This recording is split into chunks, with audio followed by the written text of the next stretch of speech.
Allow me to be the first to say that what we have done here is not a good thing. It's clearly not a good thing, but it was, given the circumstances, the smart play. Because the hope brings you back. I ain't telling you no lie. The hope brings you back. Hello and welcome to Staff Picks, the podcast for movie nerds by movie nerds. As always, I'm Mario Lanza, and I am your host on our journey through the movies out there that just need a little more love. And oh boy, do we have a movie that needs more love today. In fact, I will go on record and say this might be the most polarizing movie I have ever done on Staff Picks. I know some people who really like it. I know some people who hate this movie all the way down to the bottom of the darkness of their heart. It's a movie that is all over the place in terms of style and reception and opinions, and it is the 1998 comedy Very Bad Things, starring Christian Slater and Jon Favreau and Cameron Diaz. And this is a movie I've been wanting to talk about on Staff Picks for quite a while. But I will warn you, though, right at the start, this is not a movie I'd recommend for everyone. So let me just play that card right now. I'm not telling my grandma to go see this movie. It's a little harsh. It's a black comedy would be a kind way to describe it. It's about the blackest of black comedies you are ever going to find. It may be a little much for some people, and I have a good story about that once we get going. And my guest today for Very Bad Things, I'm very excited because I found someone who likes this movie as much as I do. And this is one that I had to get a certain type of host for, because this has to be someone who kind of knows this movie pretty well. This is not a movie that you can just walk into for the first time and talk about it on one viewing. You need to kind of have grown up with this movie. It's just one that floated around the late 90s, got a lot of notoriety. I've always loved it, and I actually found a host who loves it as well. So this is his first time on Staff Picks. He's an entertainment junkie, just a man of all trades, loves movies, loves talking about them. I know him from the world of reality TV. Again, first time on Staff Picks. Welcome to the show, Jericho McCune. Thank you very much, Mario. Just to supplement that, I have friends that I grew up with that desperately wanted to love this movie, that loathe it to the very depths of their being. Now, okay, quick short answer before we get into the plot. Why do they loathe it? Okay. Just a quick answer. Because I don't think they were expecting it to be. This film comes from an era where no matter what, there has to be some form of redemption. And in my opinion, there's not a lot of redeeming qualities about anybody or anything in this entire film. That's very well said. Yeah, that's it's again about the darkest comedy I can think of. Can you think of any movies off the top of your head that are anything like Very Bad Things? No, because it's both an irredeemable film, but it's also a comedy. You had mentioned that it's cut in a very similar way to like Go and some other films like that. Mm-hmm. But it's also that nobody in this film is likable. At the beginning, you want to cheer on certain people. Mm-hmm. And by the end, you're like, why did I like that guy at the beginning? Yeah, and I would say that's part of what always made me laugh about this movie, because it starts crossing lines and boundaries that you don't expect to be crossed in movies. And at first you're kind of shocked, and then it's doing so many, and it's doing them so gleefully that you kind of have to laugh in a sadistic way, like, I cannot believe this movie exists. Yeah, okay, we'll get into the plot of this movie, which if you've never heard of this movie, your mouth will be agape when you're listening to the storyline, because, again, this movie could only really have existed in the late 90s when movies were really pushing the boundaries on what they could do. And this movie only exists because Pulp Fiction came out first, and Pulp Fiction kind of stuck its toe in the water of Marvin getting his head blown off and stuff. Would you kind of agree with that? Absolutely.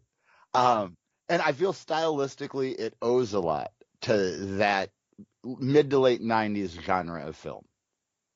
There's a lot of interesting cuts and directorial choices. Yeah, and this is the work of a first-time director, and that's one thing we got to say right at the top of the podcast here. Peter Berg is his name. You may know him from other stuff. He did, Friday Night Lights, I believe? Yes, Friday Night Lights, the feel-good film and long-running family show about football. And mind you, he also wrote this movie. Okay, well, I don't want to beat around the bush too much. I want to kind of explain to people what this movie is about. This movie is about a wedding that goes poorly. I think that would be the Cliff's Notes version of this, where basically everyone's going to die or become handicapped, and there will be many, many tragedies well, I don't even know how to describe it. It's a black comedy. It's really, really dark. It's like the darkest part of Pulp Fiction and none of the light parts. And it's played so silly, you don't really even know what you're supposed to be thinking. Absolutely. And the short bit is a bachelor party gone wrong. So I'd like to also lead off with, this is not The Hangover. This is what The Hangover wants to be when it grows up. Yeah, okay. So I'm curious about your history with the movie. I will tell you my history real quick before we get to yours. But so I saw they billed this a lot in the late 90s on TV. There were lots of ads. It was kind of billed as this wacky, dark comedy like Pulp Fiction, Go, 2 Days in the Valley, kind of all these little genre of movies. And my wife and I went to see it. And oh my God, I was so shocked by how far this movie goes in the dark comedy realm. But the thing that I always remember is that there was about 40 people in the theater at the start of the movie. And by the end of the movie, my wife and I were the only two left. And I have never seen another movie where that big of the audience walks out at certain points along as the movie is going. So my wife and I were the hardy diehards that made it to the end of Very Bad Things. I have loved it ever since. But I am also very hesitant to recommend it to people because, again, it's not for everybody. I absolutely believe that happened. Now, what was your first time? Did you see it in the theater? I did not. I saw it when it first came out on video because this was about the time that I wasn't really figuring out what I was going to do with my life. I'd just gotten out of the military, and I was kind of wandering. But I was an enormous Christian Slater fan from the beginning, like Name of the Rose era. And he came up through Pump Up the Volume and Heathers, and he always kind of had this dark. He was like our generation's Jack Nicholson. And then when this came out, I was like, it's him. It's that Swingers guy. It's like John Cusack's friend, and that chick from Something About Mary. So I have to see it. You know what I mean? And now, mind you, a lot of the younger people in your audience might not realize that in 1997 or 98, Christian Slater was a really big deal. However, he had also just gotten in trouble for drug abuse and domestic violence. So there was like this aura about him. A little psychopathic, perhaps? Yes, which will come through as we go through the movie. But I, at that point, had seen every film Christian Slater had made. And a big reason of that, I was a skateboarder and I was into the entertainment thing. I wrote, do you remember fanzines? Oh, yeah, absolutely. Yeah, I was big. I was the guy that always had the stack of fanzines at the punk show and would just pass them out to everybody. Christian Slater did a movie that you might want to throw on Staff Picks called Gleaming the Cube. I have heard of that. I've never actually seen it, though. Okay, that is it. It has another name, like A Brother's Justice, because they used to package movies with different names. Christian Slater was a skateboarding punk, and his brother gets murdered, and he has to figure it out. Oh, wow. So a movie where he's not killing people. That seems very rare for that Christian Slater movies of that era. And then he also did a movie called Pump Up the Volume with a girl called Samantha Mathis, where he was a underground radio DJ for a high school, and he was like calling out the high school staff for what they were doing. And it culminates in this giant scene where the FCC chase him around town to triangulate his location and throw him into prison. I have a cousin named Amy. She was in love with Christian Slater. She's basically my age, so she was about 18 when those movies were coming out, and she loved Christian Slater. So she made us watch Pump Up the Volume. I know that movie real well. But yeah, he did that. He did Heathers, and most people know Heathers, where he's just a killer. And this movie is the next step, where he's basically Heathers if Christian Slater was a little more sadistic. Yes, if it was Heathers, if it was allowed to be what it wanted, if it would have came out after Pulp Fiction. That's an excellent description. That's exactly what this movie is. It's Heathers if it was allowed to come out after Pulp Fiction. Yeah, it's a sequel to Heathers because they graduated now. You know what I mean? Okay, so we'll get into the plot of the movie in a second here, but there's one actor in this movie I have to point out. And the big stars, we'll say Jon Favreau coming off. This was after Swingers? I kind of forget. Yes, just after Swingers. Okay, so he did Swingers, then he did this, and we learned really quickly Jon Favreau should never go to Vegas. Oh, right. Well, and he also did, I think, Rudy. Oh, yeah, that's right. He's the fat tutor guy. Yes. Okay, so Jon Favreau, we got Daniel Stern, we got Jeremy Piven, as you referred to him earlier, John Cusack's friend. Right. Well, and at the time, he hadn't made a name for himself yet. Yeah, he was just John Cusack, one of those Chicago actor guys. Yes. And then we got Leland Orser, we got Christian Slater, obviously. But the actor I want to point out in this movie, the one I always love talking about, is Cameron Diaz. Yes. Now, for people who don't know this movie, Cameron Diaz is the put-upon bride.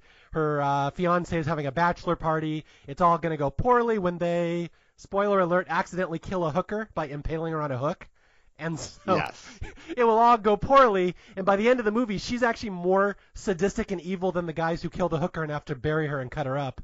But I love that Cameron Diaz did this movie. And every time I watch it, I'm so impressed with her just because she was this model with limited acting experience, came into The Mask in 1994 with Jim Carrey, and she was like the big new hot thing in Hollywood. But she did not do typical roles for a first-time actress model. Like, she's doing this movie 3 years later. She's doing Being John Malkovich. She did some really weird choices for a model who showed up in Hollywood. Well, the movie she did before this, the big trailer scene was her putting cum in her hair. Yes. So it's like, and she was Bridezilla before that was a word. Yes, exactly. She's the ultimate bridezilla in this movie before anybody had ever heard that term. I mean, yeah, her first scene is you going, why do you want to marry this woman, John? Yeah, she is. I mean, she is. Yeah, she's over the top in this movie. It's great. And she sells it. Yeah, she doesn't hold back. She owns her part. And you can see why she got hired after this. But yeah, that's the thing I always love. You can see why she got hired. She was a big draw in movies, but she always did stuff that was not conventional. And it's so weird watching The Mask, watching her first movie now, and then realizing she did all this really gritty stuff after that The Mask doesn't really fit the rest of her career path. Right? But it was a good entry. Like, it was Jim Carrey. There was nobody bigger than Jim Carrey at the time. And she pops in and she almost steals that movie. Exactly. She steals this movie. Yeah. To me, she really owned, like, we'll get there, but she has the last scene of this movie. Yes. Okay, we'll get to I'm giggling because I know we're going to talk about some of these scenes here. But yeah, Cameron Diaz is the most sadistic, evil character in this movie over Christian Slater at his peak evil. So that's the one thing we got to get across here. Okay, so here we go. Anything else we want to talk about the history of this movie before we get into the storyline? I think we're there. Okay. And again, be reminded this was a first-time movie by a first-time director who wrote it himself. The balls it must have taken to pitch this movie as your first-time movie. That's all I'm saying. Yeah, and I believe he had done some acting before this. Okay, good. So he was known at least in the circles. Yes, but they were like, really? You want to direct something? And the thing you want to direct is this? Yeah, I think he was in one of the hospital shows. Was he in, he wasn't in ER, was he? No, Chicago Hope. Okay. Yeah, I never watched those things, but it was in my notes. He was like one of the Chicago Hope guys. Okay, so here we go. The beginning of Peter Berg, the wonderful director of Friday Night Lights, in his first movie, Very Bad Things. Now, let's see if you guys can get through this podcast without walking out, just like the crowd that I saw it with in the theater. This is the guy who gave us Michael B. Jordan, because he came out of Friday Night Lights. So he gave us Michael B. Jordan and a hooker impaled on a bathroom hook. He's a double threat. Oh, he can do anything. Yeah, okay. By the way, before we get into it, a lot of people, I'm just defending this movie a little bit. If they know this movie and they don't like it, their criticism is, oh, that's the movie where a hooker gets killed and they have to bury the body and it's played for laughs. And that is superficially true. That's basically the story of the movie. But that's only the first act of the movie. That's like the first 45 minutes. I think a lot of people forget there's a lot more movie after that where they're all trying to cover their tracks. And it reminds me of a movie, A Simple Plan with Billy Bob Thornton, where everyone just turns on each other. Yes, that's a beautiful analogy. Okay. But I just wanted to defend the movie because a lot of people think the hooker part is the main part of the movie. That's not. That's just the first part. Yes, I always argue that The Hangover is the first half of the second act, and that's it. Okay, so here we go. So the movie starts, and it's a wedding. It's just a wedding between Jon Favreau and Cameron Diaz. They play characters named Kyle and Laura. And as Jericho said, Laura is the ultimate control freak bridezilla. So I will leave it to you. Kind of describe these two characters to people who have never seen this movie before. Well, at the very beginning of the film, Kyle is kind of a little uptight.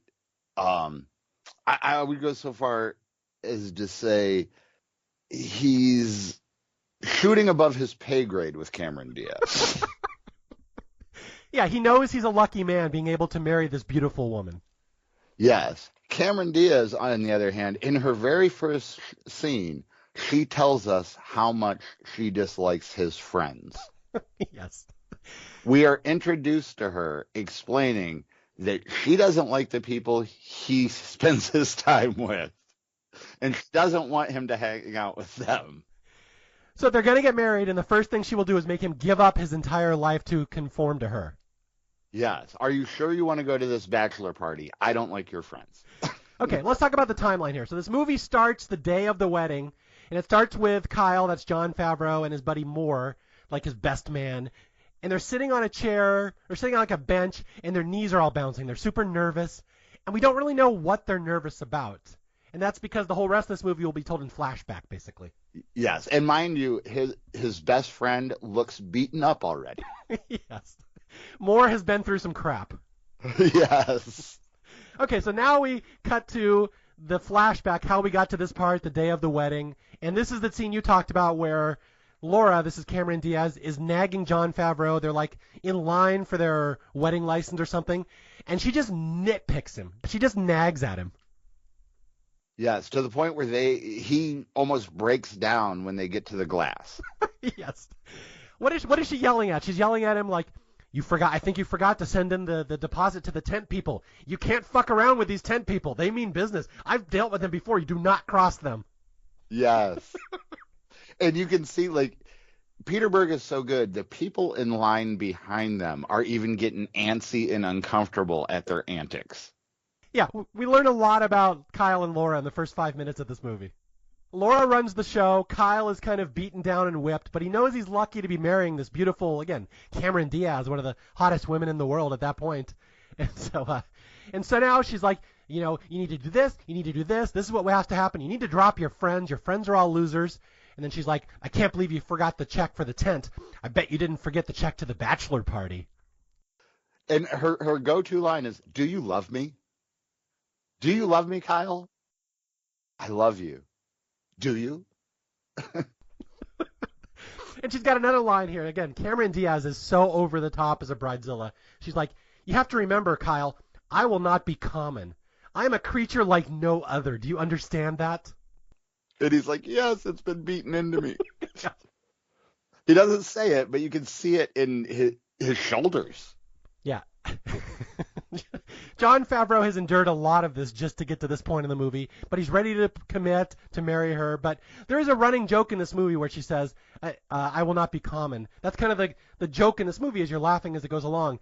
She will become quite common by the end, and she will not be happy. Oh, yes. Oh, yeah. She will become a punchline. Yeah.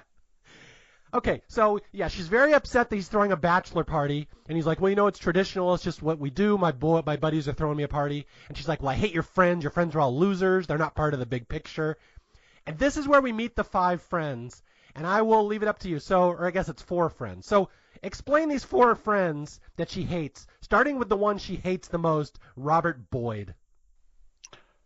Robert Boyd. That's Christian Slater. Yeah, that's Christian Slater at his most sadistic.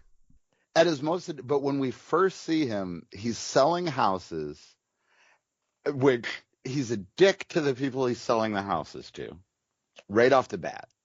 He won't even let them come on the property. But he's also in this weird space where he's wants to be a motivational speaker. Yeah. He's taking a self-help course. Yes. And he's living it. Or wait, he's actualizing it. Yeah. Yeah. He has all these catchphrases, these motivational things. And again, this will be put to black comedy later when he's giving out motivational phrases when they're sawing up a hooker and trying to bury her. Yes. Well, her and her friend. Yeah. And then Daniel Stern, who is the skinny wet bandit, for those that don't know. Mm-hmm. And Jeremy Piven are Jewish brothers that work with Jon Favreau. Mm-hmm. Older and younger. Adam, that's Daniel Stern, the older brother, and Jeremy Piven, the younger. Yes.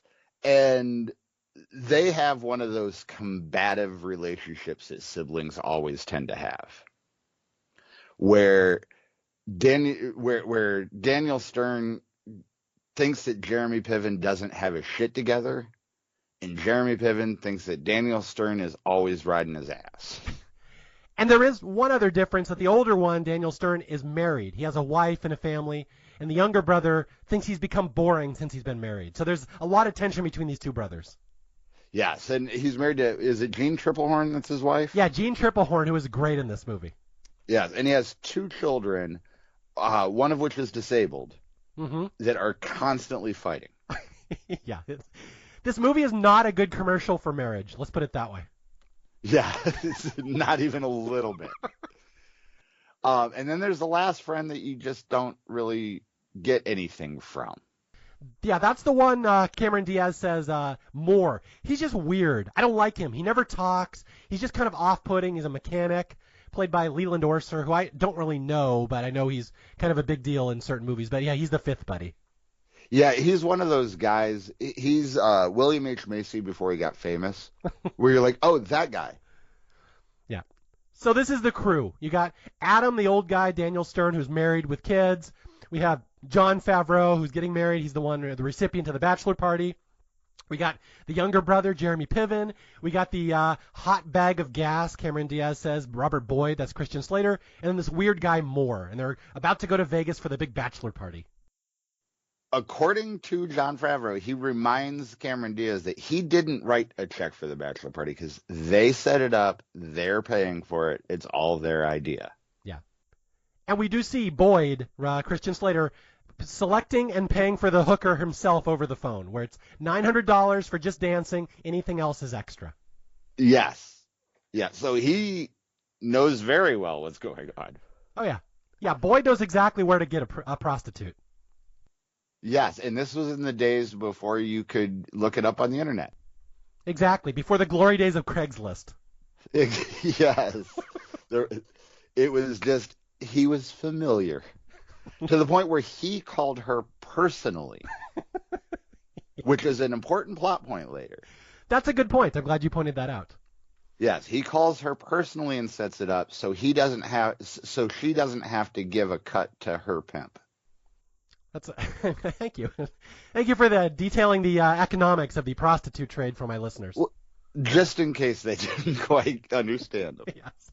Okay, so So yeah, here's the five guys. They're going to drive out to Vegas. And again, this movie's set in Southern California. It's like a 4-hour ride to Vegas. It's not that far away.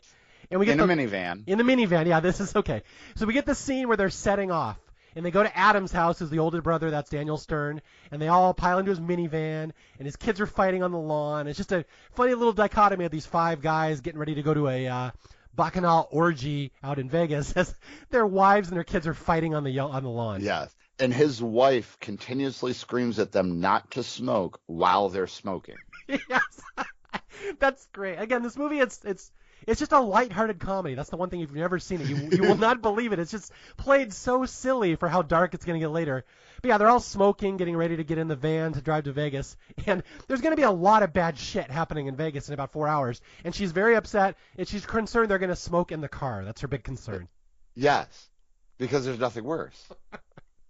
While Kristen Slater is standing there with the cigarette, we're not going to smoke, and then gets in the van. Yeah. So, right off the bat, you can see the wives are not quite ready for where this is going to go. And you see Cameron Diaz just furious that her man is going off to his bachelor party. But, she can't control it. This is what just happens. He's got one more day of freedom, and then he's all hers. So she's willing to bet he will be good in Vegas. He will do the right thing for one more day. Yes. And then, of course, the brothers fight the whole way to Vegas. Yeah, well, there's two things in the car as they're driving. The older and younger brother, Piven and Daniel Stern, are fighting in the car. But also, Cameron Diaz is nagging Jon Favreau. I forgot about that. The chairs. The gold chairs have not been paid for or something. Well, she wants to make sure they have cushions. The one she saw did not have cushions. And if he loved her, he would make sure that they ordered the ones with the cushions. So this is the whole drive. Is all the guys are doing guy bachelor party stuff as Kyle's on the phone talking to the cushion people because his fiance is nagging him to make sure that he has some balls and stands up to these cushion people. Yes, and they don't know what he's talking about. Okay, so here we go. We get to Vegas. It really is just the five guys. It's a very simple plot. It's easy to talk about. But they get to Vegas. We get the Vegas montage where they go and gamble and there's debauchery and what else? They do a lot of stuff here right at the start in Vegas, right? Yes, but I will tell you, the opening scene of Vegas feels exactly like they took it directly from Swingers. Exactly, yeah. It's like, to me, it's like when I watched it this last time, because you had mentioned Swingers when we had first started talking about this movie, mm-hmm. And it looked like somebody had tried to replicate Reservoir Dogs inside Swingers. Like the part where they're all walking down the street in the line. Mm-hmm. Yes. Like that's shot for shot when they first hit the strip. They're walking down with their suit jackets on, looking all fly. And I'm like, oh, yeah, he watched a Tarantino movie before he shot this. Yeah, I was going to say, it's really hard to overstate how important those big movies in the mid-'90s were to the later 90s movies. Like Swingers, Reservoir Dogs, Pulp Fiction. Like, again, one begat the other. This movie doesn't exist with those. That's one thing we definitely want to mention to you, that this movie exists in a certain point of time when movies were made in a certain way, and there's reasons why. It was that late MTV era. Definitely, yeah.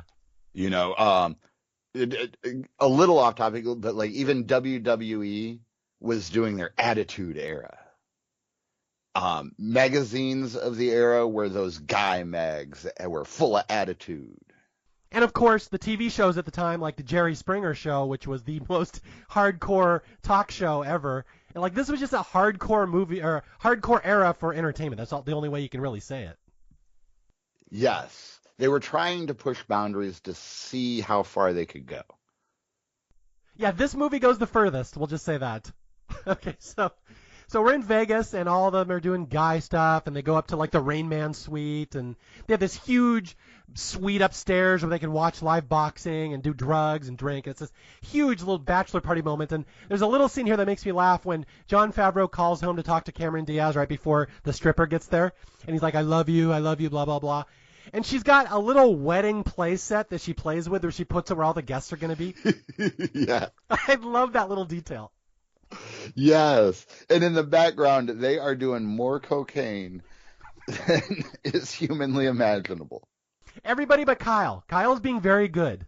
Yes, because you want to root for Kyle. Yes. And there's Cameron Diaz on the phone playing in her little action wedding place at work. She literally will place where each person's going to be at her wedding. She's such a control freak. And again, you kind of want to root for her. Maybe this wedding's going to work out. And again, nothing's going to work out in this movie. Don't get attached to this stuff. Yeah, and I do want to point out that at the beginning of this movie, it doesn't seem as absurd as it becomes. Yeah. It does feel like at this point, Peter Berg is trying to ground us in reality. Like all of this could very easily just be happening right now. Yeah. And you've seen this movie before. The guys go to Vegas for a bachelor party, something bad happens. Yes. I mean, of course, at this point, we'd seen it before with like Bachelor Party with Tom Hanks. Yeah, very similar movies. Okay, so right before the stripper gets there, we have the three young guys are all partying, doing coke, and Moore is jumping up and down on a glass table. It's just chaos. And the older guy, Adam, this is Daniel Stern, kind of pulls Kyle aside, our main star, and says, after you get married, you'll have kids, and your life changes. You have responsibilities. And it's a very heartfelt discussion about how Kyle wants to do the right thing, wants to raise his kids morally and ethically responsible. He's going to do the right thing as a father. And this will be the last time in this movie you see anything regarding ethics. I'll disagree, but we'll get to it. Yeah, I know why. Daniel Stern tries to be ethical at certain points in this movie. Yeah, he is the voice of reason. So, and then Kobe Tai shows up. Yeah, so here we go. So here comes the stripper, this little tiny Asian woman. She was a real-life porn star named Kobe Tai, although she has a different name in the credits. Did you see she changed her name for the movie? I did not. It's like Carla Scott, which I think is her real name. I read that somewhere. Okay. I can see that. But when she pops up in the movie, you can tell she is a stripper or porn star in real life because she is very much into this role as she starts grinding all these guys in their seats. Yes. Now, fun little fact. There's two songs during her stripper era. The very first song is a song called Dirt. The band's name is Death in Vegas. Okay, that's good. So I just thought that was kind of fitting. What's the name of the second song? Like Hang Me on a Meat Hook or something? Right. I don't know because it wasn't memorable enough. But that one really stood out to me because I was listening to it. It was a relatively big song in the 90s in the club scene. Okay. And so when I heard it again, I was like, I want to look that up. And it just stood out to me. I was like, oh my God, Death in Vegas. Peter Berg had to know. Okay, so here's where we get a little delicate with our descriptions on staff picks. So the stripper there, her name is Tina, and it has been negotiated that they get lap dances for free, but any other sexual services after that, that's between the customer and her. They have to work it out themselves. And, she's all over the young guys, and then she gets to Kyle, Jon Favreau, and she's grinding him and lap dancing him and basically doing whatever she can, got her breasts in his face. But he says no. That's the good thing, Jericho. He says no. He resists her. Well, because Kyle does the right thing. He does. He's the good guy. Yes. But not everybody in that room is going to do the right thing because off to the side, there's Jeremy Piven, who plays, what is the character's name? Michael? I think Michael. Michael. Yeah, so first, Kyle says, I can't sleep with you. I'm sorry. I love you. You're very beautiful. I love my wife. I promised her I wouldn't sleep with a prostitute. And she gives him that wave off, whatever. And then she goes over to Michael, and Jeremy Piven is more than happy to drive the bone home here, basically, in lack of a better term. He's like, let's do it. I'm real horny. Let's do it right now. So they work out a deal, and they go into the bathroom together, and everybody starts cheering. Yes. And then while they're going at it, and money is $500, mm-hmm. and he is confused because he thought it was paid for. Mm-hmm. But I think his penis gets the better of him, and he just goes for it. I believe right as they're getting into it, Daniel Stern goes through the glass table that we were talking about. Not Stern, it's Moore, Leland Orser. Is it Moore? Yeah, Moore goes. So it's kind of, again, this is a very Pulp Fiction-y scene. There's a lot going on at once, a lot of energy, a lot of music. They're jump cutting between Jeremy Piven and the hooker in the bathroom, and the guys out in the hotel room, they're watching MMA. So we see a lot of shots of guys grappling with each other that look very similar to Piven and the hooker in the bathroom. It's kind of artsy. And Kobe is selling it the girlfriend treatment or whatever because she seems to be really enjoying herself. Oh, yeah. Enough so that they're slamming back and forth into things. They slam into the wall, and we get this visceral shot of a robe hook going straight through the back of her head. And then Jeremy Piven finishes. I mean, it's paid for. Why not? Right? He doesn't even realize what happened. It feels very like the end of Clerks, where you find out that she finished with a dead guy. And again, this is very Pulp Fiction. Marvin getting shot in the face, Jeremy Piven having sex with a hooker, accidentally impales her on a robe hook right through her head, the back of her head. It's not especially graphic yet. It will get graphic later. But she's just hanging there, dead, and he finishes, and the whole scene wraps up, and then the guys out in the hotel room hear with a scream as Jeremy Piven realizes what he just did. Now, mind you, when he comes into the room, he explains it all as, guys, I messed up. Yes. Yeah, guys, I made a boo-boo. And they're like, what do you mean you made a boo-boo? Oh, I accidentally impaled the hooker. I think she's dead. She's hanging from a hook off the wall by her skull. And you think she's dead. I just looked at my notes here. The exact word is, I bumped her. I bumped her head. And the older brother Adam's like, you didn't bump her head, you moron. You impaled her. That's not a bump. So yeah, the older brother and the younger brother start slap fighting, basically. And again, this is a comedy. It's played for laughs. I mean, very much so. Yeah, because it feels like a continuation of the fight they were having in the minivan. Mm-hmm. Despite there being a dead hooker on the floor, blood everywhere, and everybody else flipping out, those two are fighting with each other. Yeah, and you said she's on the floor. I forgot to mention the graphic scene where all her weight is supported on this robe hook, and she falls off face first onto the floor with the hook sticking out of the back of her head. Then the blood starts coming out. Yes, the hook comes off the wall. She doesn't come off the hook because they have a debate about whether to take the hook out. Yeah, so at this point we have a problem. We have these 5 guys in a bachelor pad in Vegas. There's cocaine all over. If the cops come up here, they're going to see all the drugs. You could theoretically probably call this in to the cops and say it was an accident and get away with it, but because of the drugs, they'll get in trouble. So these guys are a little panicky. Again, these are just like suburban guys. Yes, although, again, Kyle, he knows what's right and what's wrong, and he wants to do the right thing, so he's going to go call the police. Yeah, so we break down into 2 teams here, basically. We have Kyle, who wants to call the police, the good boy, Adam, the responsible older man, who wants to call the police as well, and then the 3 younger guys who are going to be swayed by Boyd, the psychopath, who basically reminds them, guys, remember, in life, there are always options. Yes. And I think this is the first time he gives a true motivational speech. He really goes into it. But he becomes the impetus for the very bad things. This, mind you, was a complete accident. And I read an article where a lawyer said that Jeremy Piven would not have gotten put in jail for this.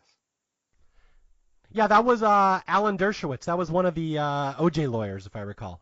Was it? Yeah, it was Alan Dershowitz used to do a thing where he would go through famous movies and talk about legal issues, and this is one of the first ones he talked about where he said very bad things where they accidentally killed a hooker. Technically, they would probably be able to get off for accidental manslaughter. It was an accident. There was no predetermined motivation, but they did have drugs there, so that's what they'd get in trouble for. Right. Yes, but there was no murder. Yeah, there's no murder. This is not a premeditated crime. But none of these boys are thinking that far. Yeah, I mean, you go in their shoes. If you're a guy in Vegas, you're part of a party that accidentally killed a hooker, you may not be thinking straight at that point. I mean, in their defense.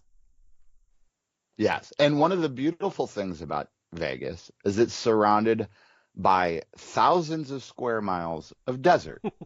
Yeah. And where else do you bury a body? Exactly. Yeah. So that's Boyd's plan. We can just dump her out in the desert. No one would know. He's like, I called her personally. No one knows she's here. There's no pimp. We could take her out to the desert, bury her. No one would ever know. We could get out of this scot-free. And this is where they start voting. They break down into teams to decide what they're going to do.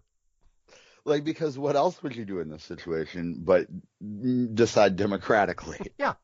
So it's really desert or police. That's the decision at this point. And the two moral and ethical ones, Adam and Kyle, say police. Boyd says desert without a fact or without a question. Michael, the one who killed her, says desert because his butt's on the line here.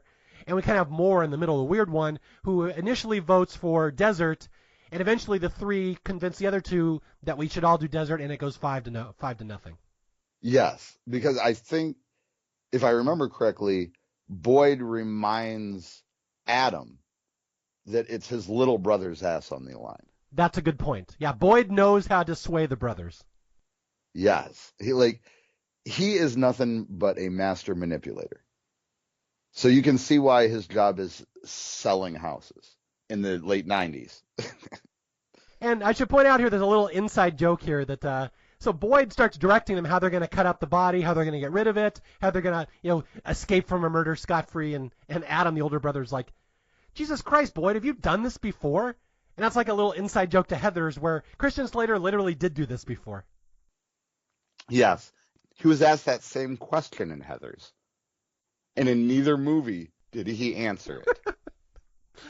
Yeah, so Christian Slater is surprisingly good at the dead body removal job, and he gives a great speech. I wrote this down word for word because I like this one. All right, here's a Christian Slater speech. The reality, guys, is you take away the horror of the situation, you take away the tragedy of the death, take away the moral and ethical implications and all the crap you've had beaten into your head since grade 1, what are we left with here? It's a 105-pound problem. He's like, 105 pounds, that's got to be moved from point A to point B. And he's like, a straight line is the fastest way between 2 points, and I can see this straight line even if you guys can't. So he's like, he's got it all set up in his head, how they're going to cut this body up and get rid of it out in the desert, and no one will ever know. And then, hotel security. The plot twist. This is where the very bad things is going to start. Yes. Hotel security shows up and becomes friends with them when he realizes that it's just a small group of guys acting a fool, and they all promise that they'll calm down. Yeah, so talk about this guard for a second. He's this big, burly black guy, real young, just comes in, and they're kind of intimidated by him at first. He's going to discover the body, but they charm him. He actually isn't mad at them. He's like, oh, you guys are having a party, whatever, and I think Boyd slips him some money, right? Yes. Here, I didn't get a close look, but I'm betting it's a $100 bill. Mm-hmm. And he's like, hey, we'll take care of this, right? And he's like, yeah, man. Oh, this glass table's a problem. But they charm him through that. Mm-hmm. Boyd. Like, we'll pay for, I'll pay for the damages. Everything will be all right. We're going to quiet down. And then the security guard looks in a mirror. And in the mirror, he sees Kobe Ty's head bleeding on the floor. Yeah, the classic dead hooker in the mirror giveaway. And they were almost out of it. The security guard catches a glimpse of the dead hooker. It's like, what the hell is that? And he walks over, and all the guys start panicking. Go, oh, we were going to call the cops. Oh, we were going to do it. And they all are losing their heads. But luckily, there's one member of the party who's very clear-headed in what has to be done, and that's Boyd. Yes. So the security guard goes in, and again, it feels like a real security guard in that he's trying to herd the people back. He wants to assess the situation, see what's going on, and do his job correctly. Mm-hmm. He even corrals the boys. Hey, you guys stay out there. I'm going to go in here. Y'all need to shut up. Realizes the girl's dead. Gets up. Goes to go to the phone. And Boyd has discovered a corkscrew. Yeah. In the champagne bucket. Yeah, I was going to say there's a lot of black comedy in this movie that I think works. This is the one that I think maybe is a little too harsh for it to be funny. This is probably my most difficult scene in the movie. Yeah. Okay, so I'll describe what happens. Christian Slater comes at the security guard, who's, again, just this nice young guy who isn't mad. He's not going to turn them in. He just wants to help this poor woman who's hurt on the floor. And Boyd is going to shut him up. So Boyd takes a corkscrew and stabs him right in the heart, right through the breastplate, and just repeatedly starts stabbing him. And the guard starts screaming. And basically what happens is the 5 guys push the security guard into the bathroom with a dead hooker, stand up against the door so he can't get out. And we basically have to listen to this guy die for like 2 minutes as he bleeds out and screams inside. Yes. What was the movie where it reminds me of a scene where I think it was a Monty Python skit where the guy gets hurt and he's like, no, I'm fine down here. Send me a rope. Yeah, because the guard is asking for help. Help me, and they won't let him out because Christian Slater has convinced them if this guard gets out, we're fucked. So they have to listen to this guy bleed out in the bathroom. And it's really, again, this is the scene, I think, where, if I remember, people started walking out of the theater. Yeah, there's one part where they think he's dead. And then he rams into the door again. Mm-hmm. And then it gets worse from there because he starts begging. And when he starts begging, I can see 90% of viewers being like, this is too much. Yeah. Like, not somebody, one of those 5 people should stop this right now. Mm-hmm. And this is only the beginning. We are not to the really horrible parts of this movie yet, I should point out. No, we're only about a half an hour in. Yeah. So the guard dies, this nice young guy, he dies in there, and they kind of peek in the bathroom after he screams out, and he's laying in the bathroom, and he's laying in the bathtub, and the bathroom is just covered with blood now. There's no way they could possibly clean all this up, I don't think. It's such a mess, and there's blood all over the bathroom, and Christian Slater is just like, well, we're all in it together now. We're all conspiratorial. And he's like, new plan. He's like, well, maybe just the old plan, just 2 bodies now instead of 1. And the other guys are just like in shock. They have no idea what's going on at this point. Yeah, this feels like a scene out of like Breaking Bad where they just don't they even go and get suits? Yes, okay, there's a montage here. Where they go to the hardware store. Yeah, okay, we'll do 2 montages. So Boyd basically tells them, we're all in this together now. We can't say any of us is innocent. We killed this guard. Yes, we killed this guard. Yeah. Adam, the old brother, still wants to call the cops, and Boyd says, touch that phone and I'll bury you with it. So Boyd is now threatening them as well.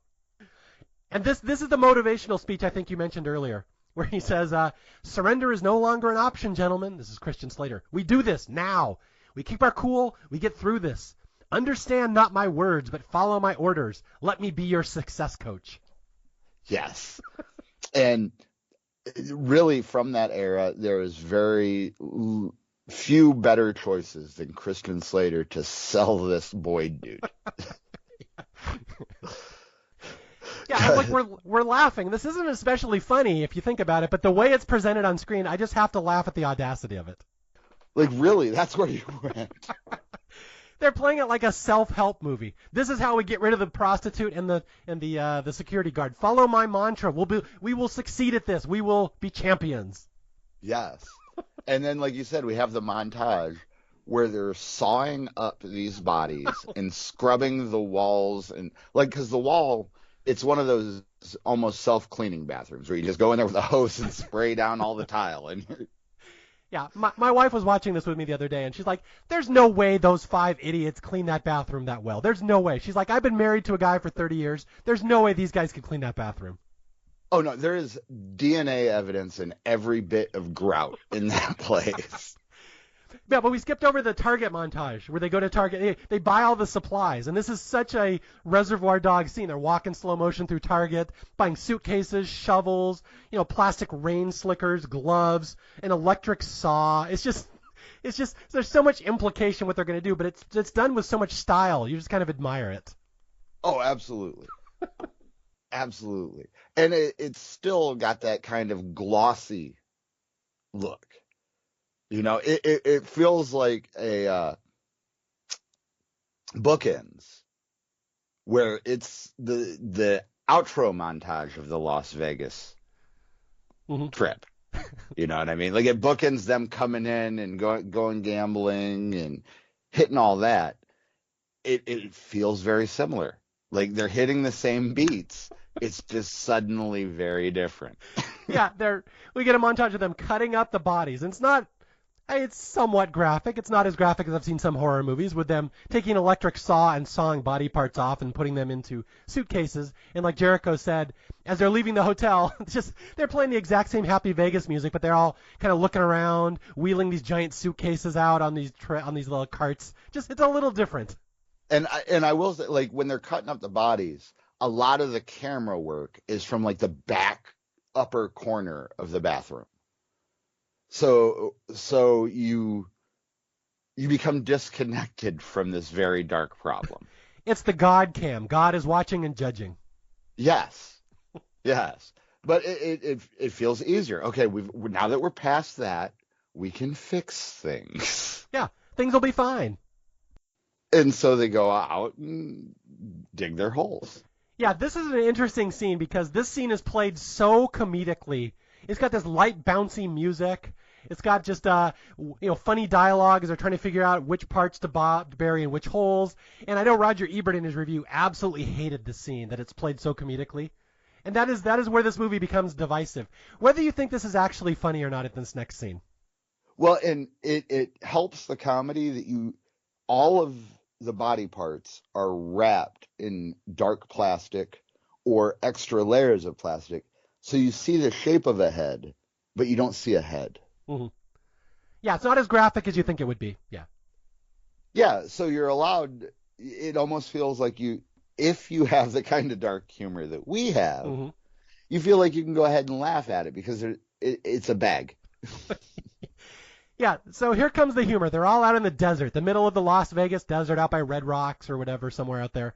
And they start digging these huge holes. Now, I don't know how long they were there because those holes would have taken a long time to dig. Yes. Digging holes that large, no less. Like, I live in Ohio. Like, we have regular dirt here. It's a chore to dig a big hole, like post holes for fences and that kind of thing. They're digging in hard-packed desert that's been in the sun for 10,000 years. Yes. Like, and I don't see any big giant like the big breaker bars that you use to break up the dirt before you dig it out. Ah, yeah. They're just using shovels. Yeah, you think Boyd would have at least had the foresight to get a backhoe or something. Right? But no, they're 5 relatively out-of-shape dudes that are just kind of like getting by. They all have office jobs or at that level. And they're digging at least 4-foot holes. Yeah, that was minimum 5 hours out there, maybe longer. Yes. Now, to their credit, it's very dark out there. Yeah. We got plenty of time out here in the desert. Now, there's a conversation to be had here, but I want to go back to reminding everybody that the brothers are Jewish, mm-hmm. and there are a lot of jokes about that up to this point that would have trouble getting over nowadays. Yeah, I know specifically when they're driving to Vegas on the original drive, Adam's driving fairly slow, and Christian Slater in the background says, "You cheap Jew, you won't even drive the speed limit. You play it safe in life everywhere." So it's become a plot point that the brothers are Jewish. Yes, and to some credit, the brothers, or particularly Adam, jokes back. Mm-hmm. Like Christian Slater isn't saying it with malice. It's just a sign of the times. It's just how guys talk to each other. I mean, at least at that point. But it's also important to remind us that they're Jewish because Adam decides that this is very important all of a sudden. Yeah, okay. Okay, so here we go. Like I said, this is the scene that will make or break you if you think this movie's funny or not, where Adam, they're about to throw all the body parts into this hole, and Adam's like, wait a minute. You know, in the Jewish faith, you must bury the body intact. You can't spread the parts around because the soul has to be able to connect up in heaven or the soul will never rest in peace. It's a very big part of Judaism. And everyone's like, fuck you. We're not going to put the body parts back together. And then Christian Slater even says, she was Asian. The hooker was Asian. They don't have Jews in Asia. But then we have a long debate if they do, and it turns out they actually do have Jews in Asia, so it's entirely possible this hooker might be Jewish. Yes, and mind you, Jeremy Piven, this is where he first kind of he chimes in. He's like, they don't have Jews in heaven, and Jeremy Piven's like, well, yeah, they do. Or not Jews in heaven, Jews in Asia. Yeah. And Jeremy Piven is like, I have to side with my brother on this. Yeah. So this is where Adam lays down the law. He's like, I am not flexible on this. We will put these bodies back together. So it's the big comedic, dark comedy scene where they have to scramble the bodies or unscramble the body parts and put them back together so they can bury them intact. Yes, of all the hills for him to die on in this movie, this is the one he picks. And Adam is upset because they're being rather flippant, where someone takes one of the heads in a plastic bag, throws it to someone else, and says, heads up! And Adam's like, no, we will not do that. This is very serious. Yes. So we have to unscramble the tiny Asian woman and the really large black man and put them back together. And again, they're all in plastic, so it's not especially graphic. It's a very silly comedic scene that, again, Roger Ebert hated that it's in this movie. Yes. And I also think it helps remind us that Adam has a conscience. Mm-hmm. He's the one. Yep. He is easily manipulated by his friends, but he has a conscience, and he keeps reminding us that he wants to do the right thing. Yeah. Okay, so speaking of consciences, so the bodies are buried, and, they're all just mortified by what they've done. They've killed a hooker, a security guard, cut them up, buried them in the desert. This is so not their typical weekend, and they're a little shell-shocked. And here's Christian Slater again with the self-help mantra saying, now, guys, allow me to be the first to say that what we have done here is not a good thing. Clearly not a good thing. But given the circumstances, it was the smart play. Yes. I'm proud of each and every one of you. It's going to be okay. He's proud of them. It's all about perspective, man. I mean, he is right to an extent. I have to say that. He is. And the thing has been done. And everything they've done up to this point makes it worse. So you might as well just be happy that they did the thing and it's done and they got away with it. They did. And there's a nice little capper at the end where Kyle, this is Jon Favreau, says, I think we should say a little prayer over the bodies. Just say some words. Like, I don't really know what to say. I'm not religious. He starts praying, but he doesn't know what to say, so they call him pathetic and everyone argues again. But then Kyle does come out with the prayer where he says, please forgive us, God. I have a wife that I love. I want to be positive for society. If you forgive us, we will never forget this tragedy. So he tries to make peace with God, and he vows to always do the right thing after this. Yes, and the boys listen to him. Yeah. There is a chance we may get away with this. Yeah, and better yet, there is a chance we might not end up in hell, too. Right. Which the Jews are the two Jewish boys are probably better off on that, going, we don't have that concern. But our hell is inside of us. Yes. And so these are the words that Kyle leaves them with as they all go back to Los Angeles to meet with their wives and live with what they've done. Kyle says, God, this will be a daily reminder we are on this earth to do good, not evil. Yes. And then we have to be reminded, before they make it back to L.A., they stop and do their things. And I get another call from Bridezilla. Yeah. What is this one? Cameron just asked, did you guys have fun? Did you have fun, honey? Did you do cocaine? Yes. What did you do? He's very down here. He is not interested in having a conversation about what happened in Vegas on the way home from Vegas. I love the little joke. Again, little silly things in this movie that make me laugh that makes this movie more fun than it should be. They're all at this car wash on the way back somewhere around Barstow in California. And they're all just horrified by what they've done. And they're sitting there in sullen silence as their car's being cleaned. And Boyd is off to the side playing Mortal Kombat. Yes. And he's gleefully ripping people's spines out and laughing. And they're like, this Boyd is a little more hardcore than we are. Oh, yes. And remember, Boyd is the one that Cameron Diaz dislikes the most. She would not be surprised if they came home and told the story. She'd be like, yeah, that sounds a lot like what I'd expect out of Boyd. Yes.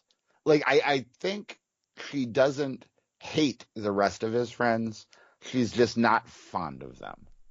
Boyd, she loathes with every fiber of her being. Yeah. And we're going to have a nice payoff to that later. Yeah. Oh, yeah. So here we are back in California, and this is where Adam, the older brother, Daniel Stern, starts having an attack of the conscience, like you said, like Jericho said, where he's like, do you think that man that we killed, the security guard, do you think he was a father? Did he have kids that he may have left? And they're like, no, fuck it, there's no way. He's too young. And Adam's like, it's possible. He might have had kids. So Adam is already his mind starting to spin with how he's ruined somebody's life, ruined these kids' lives. Like a hooker, that's one thing in his mind, but like a family man, that really bothers him. And the other guys already realize Adam's going to be a problem here. Yes. And I think it really, because we still have a wedding to do. Of course, this is not even the biggest event this week. This is where they make the deal. They make the deal here. They get back, they pull up to Adam's house, and Boyd makes the promise. Remember, nobody says anything to anyone about this ever, right? And they all agree. And with that, we go back to our lives, and it's time for the rehearsal dinner. And of course, at the rehearsal dinner, Adam starts to crack. Because I think they found there's a news story, right? We've already got the news story about the dead guard, and we found out he did have kids. Yes, that's right. And Boyd very much notices this. Yeah, so basically there's a missing persons report out in Vegas, and they see it in the newspaper, the security guard's missing. No one knows it's a murder yet, but Adam is really starting to snap. And is this the Whizzers scene? Yes. Okay, explain the Whizzers scene where Adam absolutely loses it for the first time. Yeah, well, Adam, of course, is a family man. He's got a wife and 2 kids, and they're all in the minivan. I believe it's on the way to, is it even on the way to the wedding rehearsal, or is it just an off scene? I think it's the way to the rehearsal dinner. Yes. So his kids are in the back seat, and they are acting a fool with the non-handicapped boy picking on the handicapped boy about being handicapped a lot, and the handicapped boy fighting back even harder. The wife is flipping out, and he just wants them to shut up. And he screams at them. So in order to placate them feeling bad, she says, when he goes inside, he'll get you some candy. And they want, now, being from the West Coast, what is a whizzer? I've never seen a Whizzer. I think they made it up for this movie. It's probably Twizzlers, which are like a processed licorice, but they just changed the name for the movie. It's this licorice candy. Okay, so we'll assume that it's that. But they start beating on the windows even. We want whizzers. We want whizzers. And it's this staccato beat that just helps drive the fact that Daniel Stern is not having a good time with this. He was going to pay at the pump, if I remember correctly. Yeah, he was going to pay at the pump and get out of there, but the wife says, go inside, get your kids Whizzers, they want this candy, and Adam is freaking out, and he goes inside, and inside the mini-mart, he sees all these people looking at him, and he thinks that they know he killed somebody.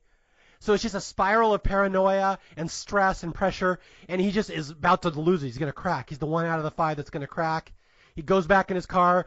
He doesn't even buy the Whizzers, and the kids start booing him and screaming at him, and the wife yells at him. They didn't have Whizzers. Yeah, so it's just terrible. Adam's all going to snap. There's so much pressure on him, and what does he do? He drives out of the gas station real fast, slams on the brake when he accidentally hits somebody, and his wife breaks her nose against the dashboard. Yes. 2 black eyes, taped up nose. Yeah, so poor Jean Triplehorn will have a broken nose and the black eyes the rest of the movie, although she is going to have some better scene later, so wait for that. Oh, she has one of the most fantastic scenes. Yeah. Okay, so here we are at the rehearsal dinner. This is Laura and Kyle's wedding with these 5 guys in the wedding party, knowing they killed 2 people in the desert. They think they may or may not get away with it. They're very nervous. They're uncomfortable being around each other at this point because it's still very fresh. Very fresh, and they're not entirely sure they can rely on each other to keep the secret. Yes, and now we've seen on the news that one of the people is presumed missing. The police know one of those people have disappeared. So here's the rehearsal dinner, And all throughout the rehearsal dinner, there's Cameron Diaz trying to, placate everyone and say hi to everyone like the bride does at her wedding. And she notices the five guys are all acting squirrely, and she's like, "What's up? Why is everyone so fidgety and nervous?" And they won't answer her. And she notices that Adam keeps going outside because Adam needs a fresh breath. He's feeling trapped in here. She's like, "Why is Adam leaving?" And it will culminate in the five guys all going out to argue and yell at each other in the parking lot. Yes, but we also have to have Cameron Diaz judge the way they're dressed. That's right. She dresses them when they first get in there. She fixes all their tuxes the way that only she can, by nagging and nitpicking and pointing out their terrible style. Yes, because this movie is not about a dead hooker in Vegas. It is about Cameron Diaz's perfect wedding. Come hell or high water, she is gonna pull this wedding off. This is all about Cameron Diaz getting married. Everything else is incidental to her having the perfect wedding. God damn it. Yeah, that's what I think people miss. They say, "Oh, it's that movie about the dead hooker that they play for laughs." I'm like, no, it's about Cameron Diaz doing everything she can to overcome the dead hooker. Yes. She has been promised this wedding since she was a small child. This man is supposed to love her. This wedding will be perfect. In her own words, she is not common. She will not be common. She is a creature like no other. Yes, and this wedding will not be common. Yeah, so here we go. So all the guys are outside in the parking lot yelling at each other. Just you can see the pressure's getting to them. Cameron Diaz comes out at one point, yells at him to shut the fuck up. And then when she leaves, this is where we get the tragedy where I'll leave you to describe this one. The story arc of the two brothers will come to a abrupt end. Yes. Well, I believe this is where Adam threatens to turn Michael in. Yeah. Adam can't handle it. He needs to turn in his younger brother. In order to keep his sanity, he's going to turn in his little brother. Boyd, of course, is the voice of reason, and the final decision is that Michael needs to go home because he's acting a fool, because he's tripping out too. He's like, "Oh my God, I killed her," So they get Michael into his car, and he leaves. Well, we haven't seen Michael breaking down as much, but Michael has a big breakdown in that vehicle, and I'm assuming he's pretty drunk.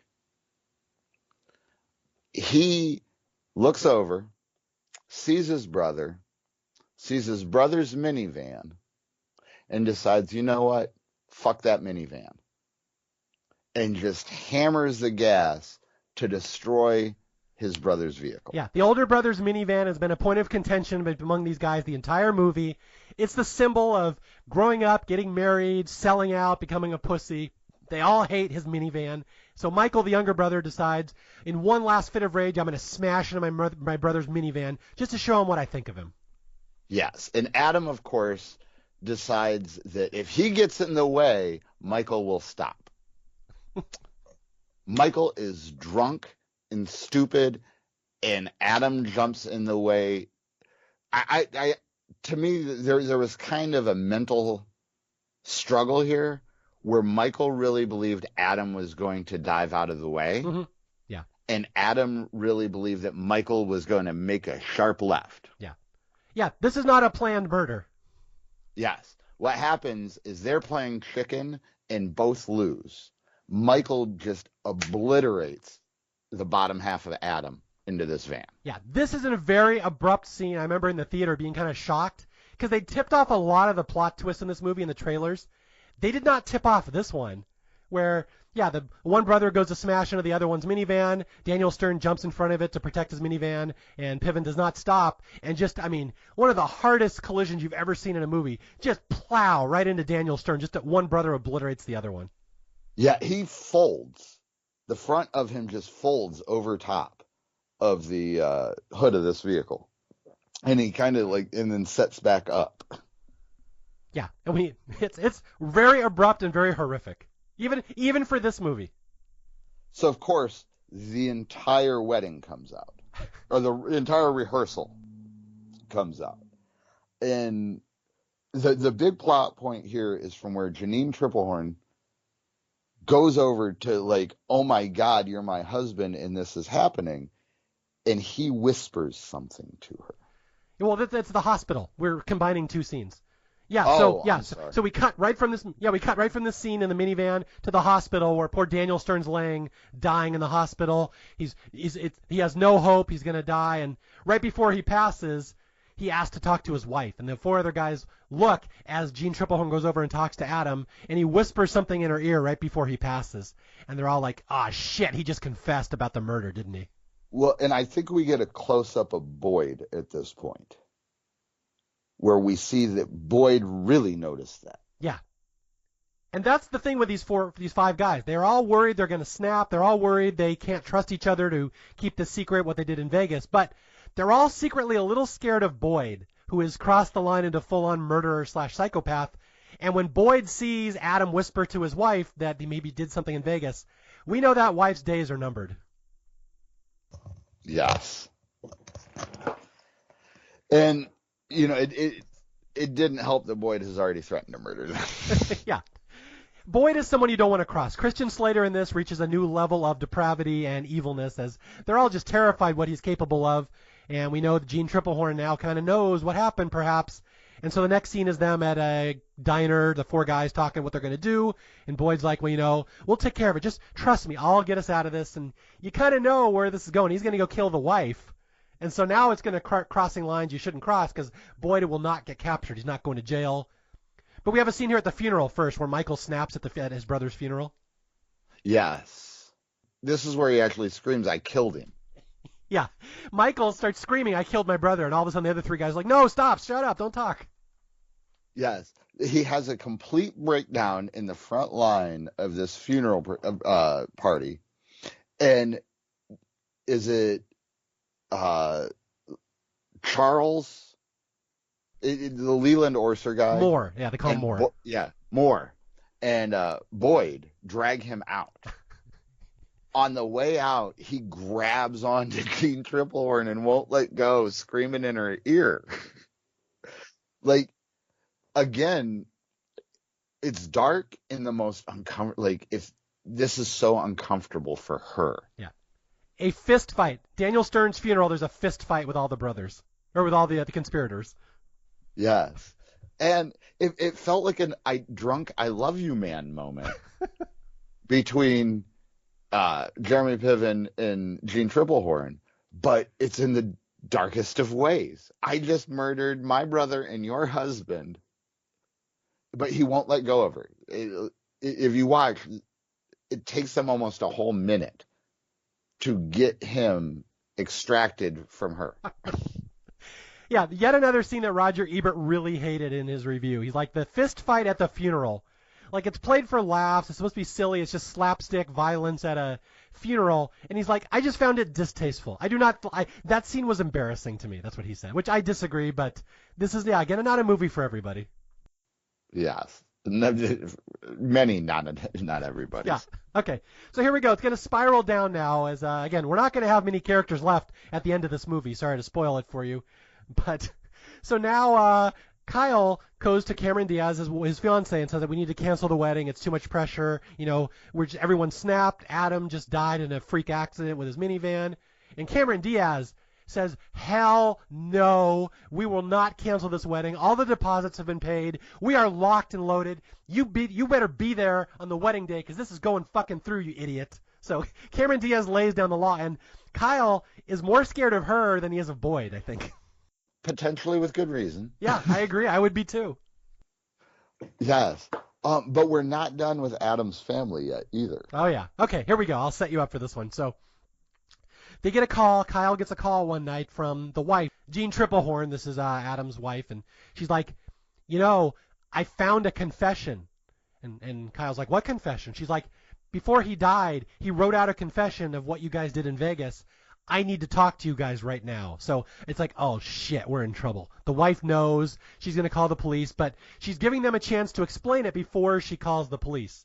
And this will not work out well for her, but it culminates with the four of them going to Lois's house. That's her name, Lois. And basically, it's basically a setup so Boyd can get her alone and murder her. Yes. And nobody knows that. Except Boyd. Because a big part of this, too, is sold as Jeremy Piven trying to reconcile with her. And of course, he's still just completely destroyed. Like, this man is not together. Yeah, this is poor Jeremy Piven. He does a good job acting in this scene, and we have a fun moment here where they're in the house, and she's like, "I want to hear from you four boys what happened in Vegas." And Boyd's like, "Well, Lois," and she's like, "Not you. You shut up. I don't want to hear from you." But she zeroes in on Michael, poor Jeremy Piven, Adam's younger brother, her brother-in-law. What happened? Because she knows Michael will tell the truth eventually.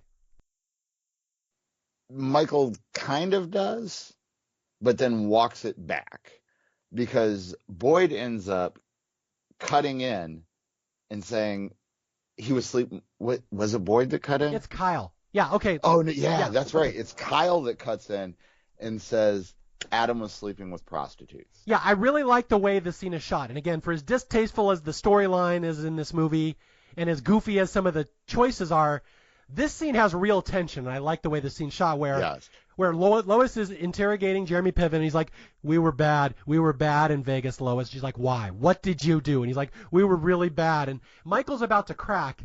And what I love about this scene is if you look right behind Lois, right behind Jean Triplehorn, there's Christian Slater holding the kitchen knife. He's kind of sliding it in and out of its sheath.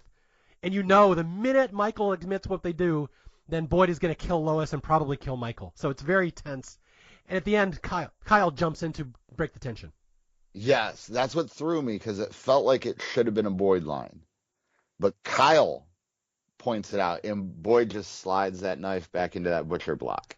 Yeah, that is a great scene. Again, that's why I think this movie shouldn't be overlooked, little moments like this one. But yeah, Jon Favreau tries to do the right thing. He doesn't want to see Lois stabbed. He doesn't want to see Michael stabbed. He's like, your husband Adam, he slept with a prostitute in Vegas. That's what we did. That's what happened. That's why everyone's so nervous. We didn't want to tell you. And she seems to buy the story.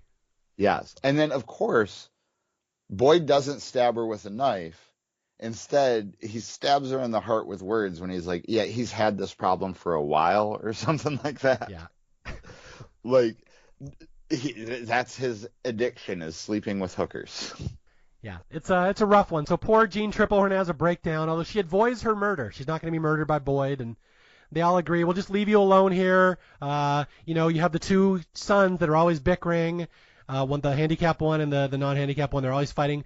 Kyle says, we'll take them, me and Laura, we'll watch them, even though it's right before our wedding. We'll take them off your hands. So basically, Lois is left all alone, and this is where the bad part happens, because even though Boyd has temporarily held her off, he knows it's not going to hold. He's going to come back here later tonight and finish the job. Yes. They split up into two groups, with Boyd, I believe, taking Michael home. He takes Michael home, and then he takes Kyle home with the kids, the Adams kids. And I remember the two kids, the fighting kids, are in Cameron Diaz's house, and one of them smashes into her little wedding playset, and she's very upset. Yeah, so the guys all take Michael out to get him drunk and make him forget about his problems, and Boyd slips off on his own to go visit Lois. And he uses the excuse that he's going to try and help her. Yeah, which I don't know why they buy that. I don't know why she buys that. Yeah. But she does. And we've already sold that he kills her, but I have to say there is a good amount of tension here about whether he'll be able to. This is such a fun scene. Yeah. Yeah, Jean Triplehorn is nothing but a brawler in this movie. Yeah, that's the thing. This movie will catch you off guard. You know where it's going. Everyone's going to die. They're going to turn on each other. But when Christian Slater goes to murder Jean Triplehorn, this scene does not go anywhere near the way you think it's going to go. No. And to me, there's a few great fight scenes in cinema that are from films that aren't blockbusters. Mm-hmm. Like They Live. Do you know that one? Oh yeah, Roddy Piper. With Roddy. That fight scene that's like 7 minutes long, and they're legitimately like just wore out in this fight. Is one of the most. And then another Christian Slater movie, True Romance. Which fight scene? With Patricia Arquette in the bathroom. Okay, I don't know that movie all that well. I'm trying to remember that scene. Okay, she ends up taking the lid off the back of the toilet and using that as a murder weapon. Okay. I would put this up here with those fight scenes. just because, especially for this movie, it's so out of the blue. And you expect him to just smother her. Hmm. Yeah, he's okay. For people who haven't seen it, he sneaks up into her bedroom. She's laying there with like an ice pack over her eyes. Just this poor, lonely woman who's had her husband die in the last day, and her kids have been taken away. She's been through hell. Christian Slater sneaks up into her bedroom in the middle of the night with a pillow. He's gonna smother her. But the plot twist that it takes is he starts smothering her, and she pushes him off because she knew he was coming, and she's like, "You picked the wrong woman, motherfucker." And then beats the shit out of him. Yeah, she really does. This is a great scene. This is a good 2 minutes of Gene Triplehorn turning into Bruce Lee and just kicking the ever-loving shit out of Christian Slater with like kung fu. Yeah, and this is where the makeup department gets paid because he picks up scratches he lives with for the rest of the movie. Yeah, it's great. Oh, that's the thing. All the best stuff in this movie. I like the dead hooker scene just because of the way it's shot, but all the really fun stuff is after the murder. Like this fight, the scene with Christian Slater in the knife sheath in the kitchen. But this fight is a big standout to me. Yes, and if I remember correctly, she even goes to smother him at one point. Yeah, she almost smothers him. And that's the thing. Throughout this whole fight, Christian Slater has no chance. She just beats the ever-loving shit out of him. She, like, throws him through a window. She tries to smother him. She bites him in the testicles at one point. Yes. And he's trying to get away from her because she's nuts. But he ends up succeeding. Yeah, off camera. We never see him kill her. We just see he calls Kyle later and says, "Yeah, Lois has been taken care of." So we never actually see how he somehow beats her, but he does. And the result of this for our lovely Cameron Diaz is that she now has 2 children. So Boyd has killed Lois, killed Adam's wife, and Boyd has a new plan how he's going to explain how Lois is dead now, because Boyd always one step ahead of everybody. He says, "We'll get the younger brother, Michael, get him drunk, bring him over here. I'll write a fake suicide note that he loved Lois, and that's why he killed Adam, and then I'll shoot Lois, and I'll shoot Michael, and it was a love triangle." So Boyd is always thinking 3D chess here. So basically, he takes out the entire Burkow family just to hide the crime. And that's where we lose Piven. Yeah, Piven has been. They get him drunk, they drag him in, Boyd shoots him, and basically it's explained as a love triangle. So at this point, there's only 3 guys left. There's Jon Favreau, you got Moore, and you got Boyd, Christian Slater. And like you said, this is where we learned that Cameron Diaz has now inherited 2 kids because they were in the will. They were supposed to inherit the Burkow children, so now she's a mother. Yes. This is where we also learn that they left them $500,000. Yes. But after fees and expenses and this and that and everything, you get about $14,000. Yeah. So the morning of the wedding, Cameron Diaz's wedding, she learns she would have inherited all the stuff by the death of the Burkow family, but all the taxes and overdraws, all the fees, they don't get any of it. Adam had this huge life insurance policy that he lapsed. He forgot to make the last payment, so they get none of that. So basically, you get no money and you inherit 2 kids, and she's pissed. And to make matters worse, this is now where Kyle finally comes clean, man. He's like, "Hey, look, after all of this trauma, maybe we shouldn't go to do this wedding because we also murdered a hooker and a security guard and buried them in the desert." Yeah, this is great. Again, this makes me laugh. I can see how this wouldn't be everyone's sense of humor, where he confesses, we killed a hooker.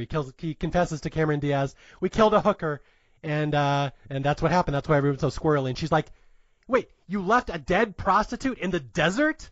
And he just says, "Well, she's not alone." Yes. But let's remember, this is a movie about Cameron Diaz's perfect wedding. She doesn't care about a dead hooker in the desert. She doesn't care about an entire family that has died to cover up the secret.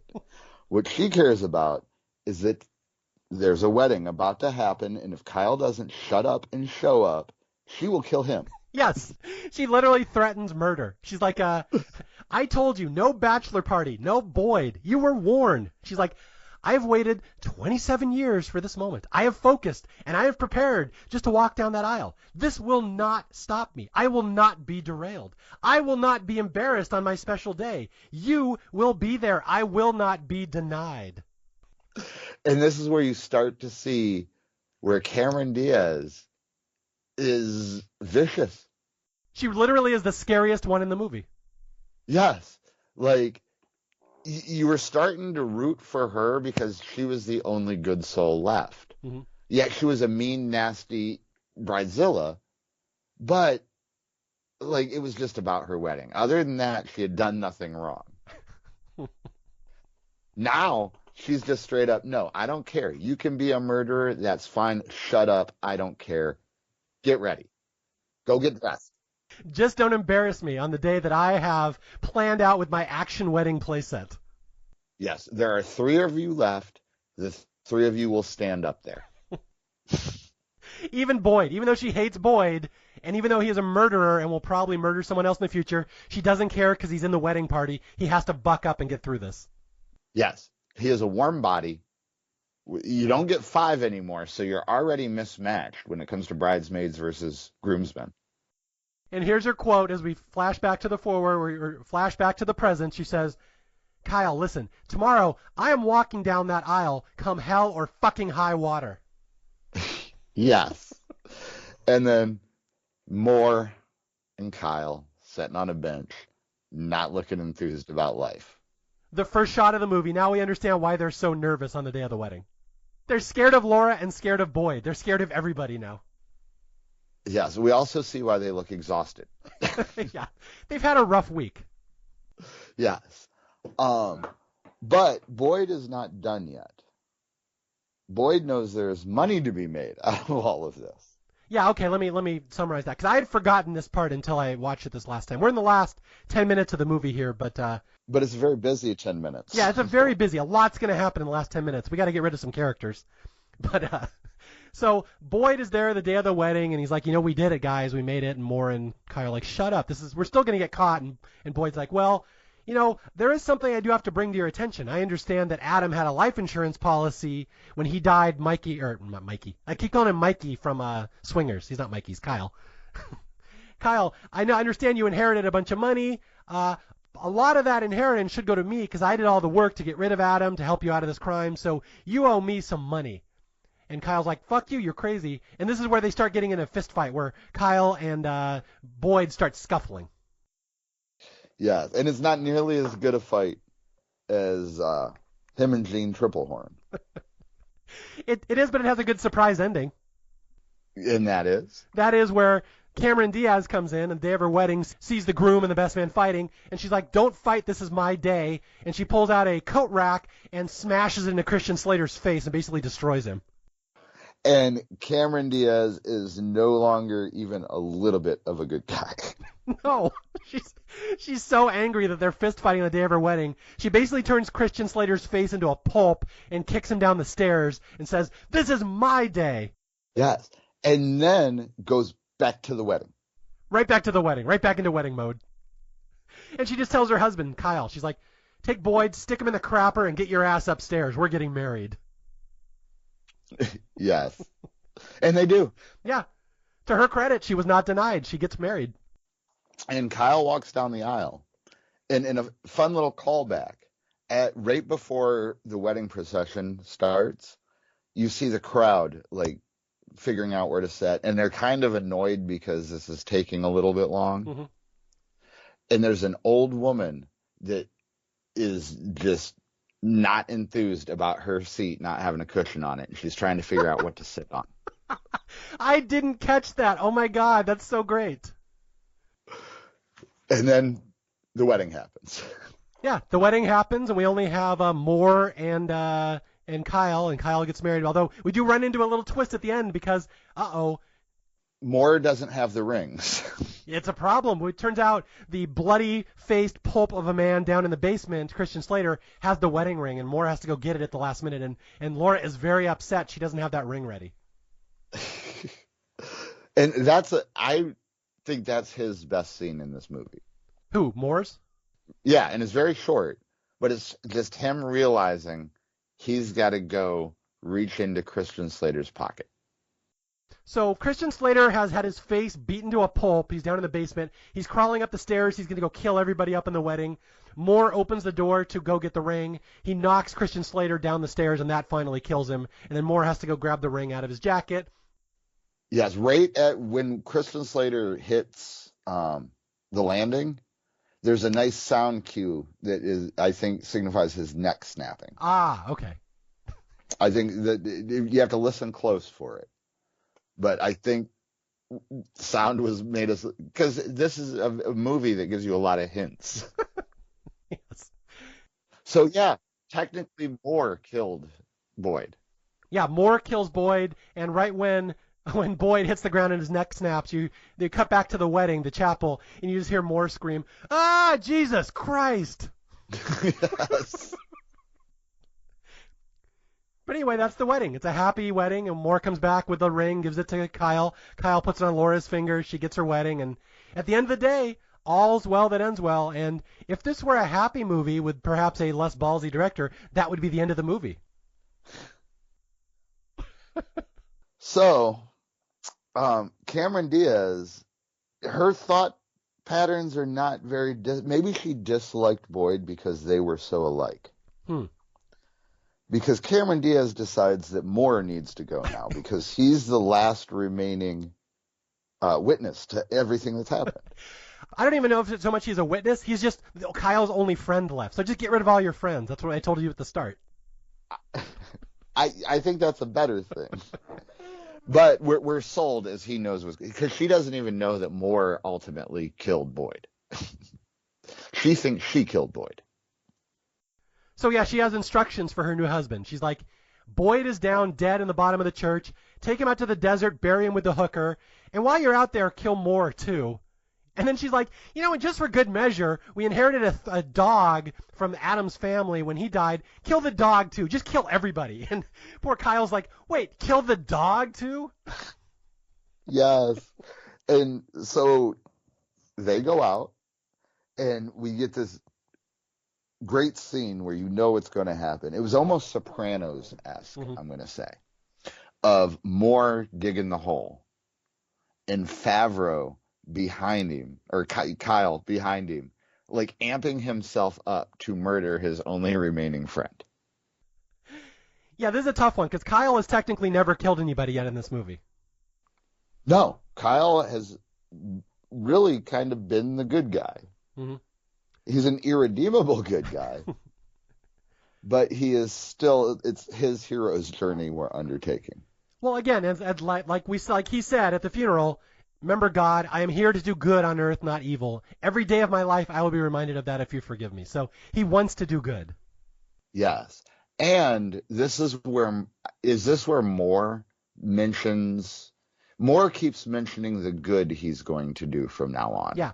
He wants to join the Peace Corps or something. Yes, because of Kyle's speech. Yeah. And I think this time he said Peace Corps. Earlier in the movie, he had mentioned something as well. But this is his thing is, you know what? You're right, man. I am going to go do this good thing.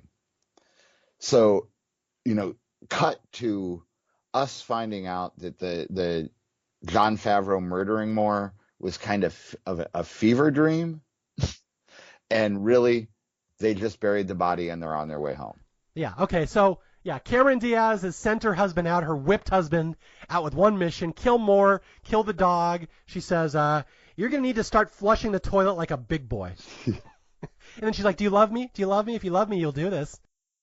And so we turn out Kyle cannot. He's raised the shovel. He's going to kill Moore. He can't do it. And we learn that at the end of the day, Kyle has finally done the right thing as he promised God. He has stood up to his wife. He has not killed Moore. He has not killed the dog. And you think, all right, we might have a happy ending after all.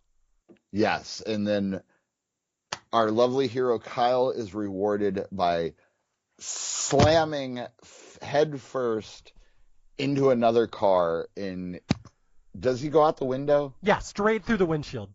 Yes, goes straight through the windshield. Him and Moore and the dog are all in this horrible but non-fatal car accident. Yeah, this one is especially brutal, just like the Adam one earlier with the minivan, where they're just driving. It's just Kyle and Moore and the dog coming back from the desert where they buried Boyd. And it's very understated. Moore just says, well, that ought to be the end of that. And Kyle's like, yep. And we're like, yay, happy ending. And then Kyle, as he's driving, falls asleep because the week has been so exhausting, crosses the center line, goes headfirst into another car, right out the windshield, and now we end with the final scene of the movie, which is Cameron Diaz's new hell. Yes, because God was not punishing Jon Favreau. God was punishing Cameron Diaz. Yes. Jon Favreau seems to be having a hell of a good time as a quadriplegic in the backyard taking care of his two ornery as hell new sons, trying to make men of them, while the handicapped son makes fun of him for being a quadriplegic, and he falls out of his wheelchair. I think the dog's even bad. Moore is not just a quadriplegic. He can only move his wheelchair with his mouth. Yeah, I think, okay, to put a picture in people's heads, Jon Favreau, because of the accident, I believe he's paralyzed from the waist down. So he's in a wheelchair now. Well, he loses his knees down. Oh, yeah, that's right. He has no legs. Yeah. Okay, so Jon Favreau's now in a wheelchair. Moore has gotten the old Christopher Reeve treatment where he's paralyzed from the neck down, can only breathe with a tube and move around in a wheelchair. So there's two new handicapped people in this family, plus the handicapped son they inherited, plus the other son who just makes fun of all the handicapped people. And then on top of that, the dog lost a leg in the accident, and the dog is hopping around like a tripod, a three-legged dog. Yes. So these are Cameron Diaz's, all her new 5 dependents. Yes, and she comes out the back door of the house to complete chaos. Like, Jon Favreau is on the ground trying to crawl across it without any legs to help a young disabled boy who is making fun of him for being disabled, while Moore is in the background, and somehow he got his tongue stuck on his remote thing, and his wheelchair is just spinning in circles while the dog hops around and yells at everybody. You cannot believe this scene if you have never seen it. And this is the scene that really wins me over. Like, this movie perhaps crosses some lines of good taste it shouldn't, and perhaps is a little too sadistic.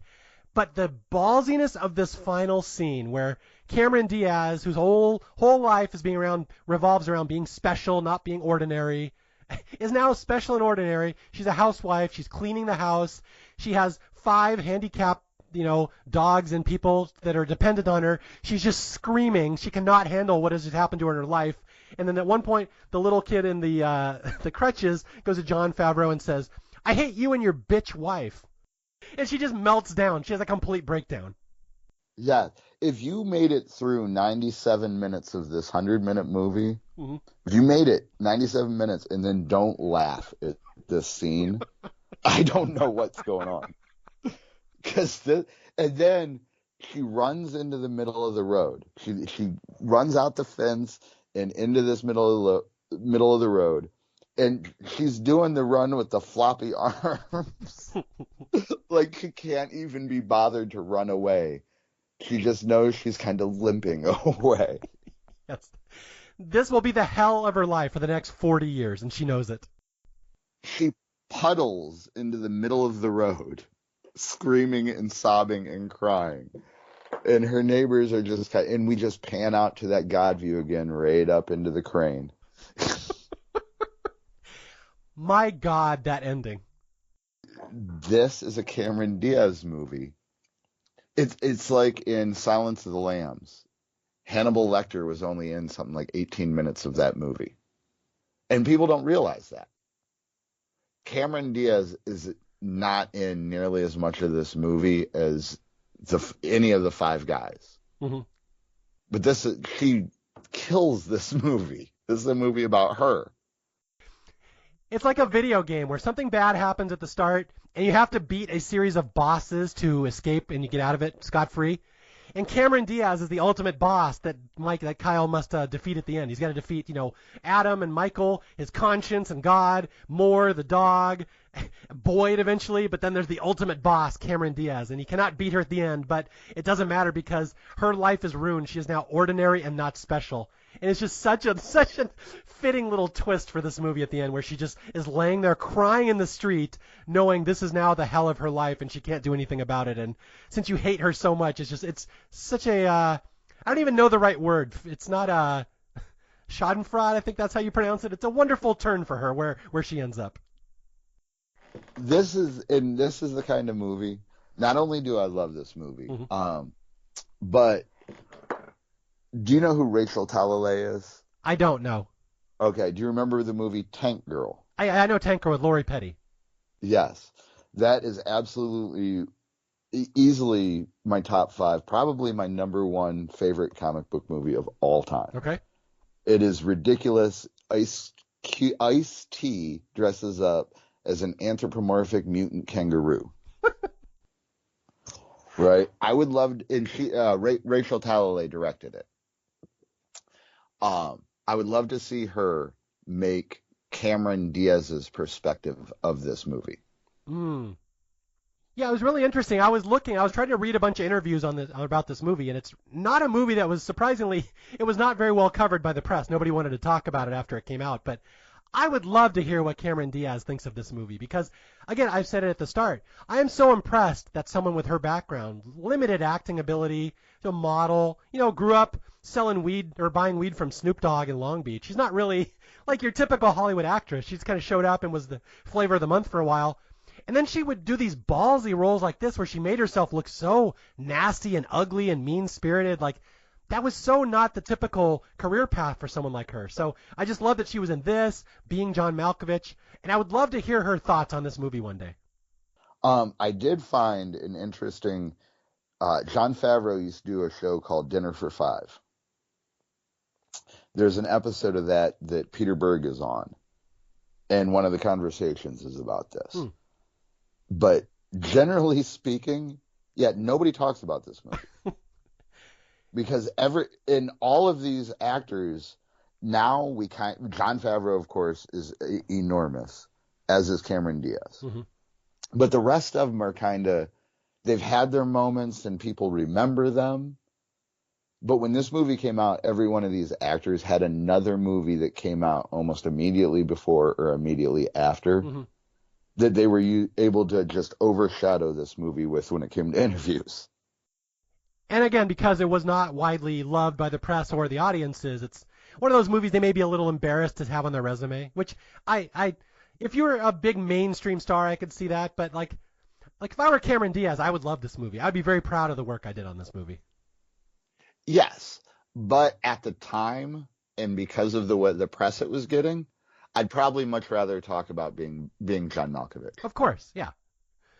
Yeah, or something about Mary. The one that I had goo in my hair. Yeah, that one. Yes. I would love to see the whole cast get back together and do one of those, like the stage interviews.